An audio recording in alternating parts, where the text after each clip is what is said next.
The style on the agenda at Kwd Co today was British Colonial, tending to Ireland. We spoke with a gorgeous couple, Liz and James, who are building their dream home in Avalon on New South Wales northern beaches. Now, British Colonial is a style that I love. A previous home that I've had, I did in full British Colonial style, so it's very close to my heart. So I've used what I learnt from that aesthetic and I've brought it into Liz and James's home. Now, they've got a relatively medium to high-end budget for this project, so we've upped the ante on some of the finishes and we're saving money elsewhere. So we want to keep it, relatively even so that we can afford to put the swimming pool in. Because at the moment, if we spend too much on the house, the swimming pool won't make the first round of renovations. And I'm really hoping that they get the swimming pool in because it will just absolutely finish off this aesthetic for them. So have a look at what we've put together for Liz and James. So the hallmark of British Colonial is to collect treasures on your travels. And so we want a really layered aesthetic. We want texture upon texture upon texture. But what we also want to do is bring the outdoors in. So think big palms in pots. So that's what we've suggested to these guys, to find some antique rusted pots to put in their entrance foyer with huge Kensia palms. So I think that will look absolutely incredible. But as for the hard finishes, this is what we helped them with. So British Colonial very much was dark timber floors. If you think back to the age of British Colonial, the houses were built very sensibly and they wanted to keep them cool because they were in an island environment which generally got really hot. So we keep the floors really cool and this dark timber will absolutely do the trick. We also wanted textural materials, so this encaustic concrete feels absolutely sublime underfoot.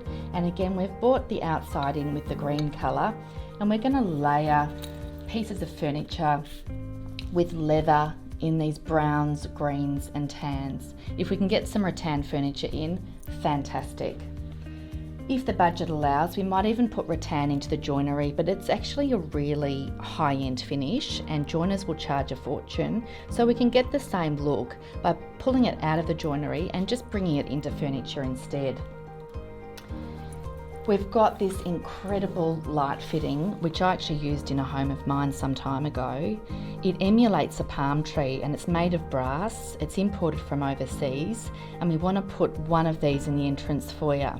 So really centering the scheme and give a bit of luxe as well, which I think will look fabulous.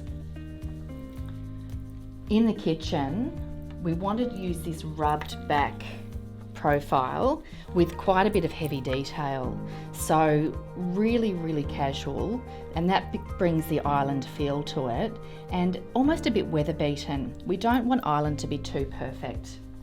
So again, we've selected soapstone for the benches because this patina's so beautifully over time. It starts in green and ends up turning to almost black, and you can pre-ruin it by rubbing olive oil on it or even a turpentine to make it really dark. I personally love it a bit green and let it age itself over time. The powder room in British Colonial can be really formal, so we've gone for this black and white, very strong marble mosaic.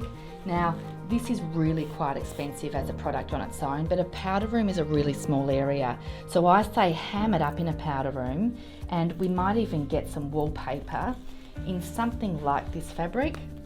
Again, pretty full on.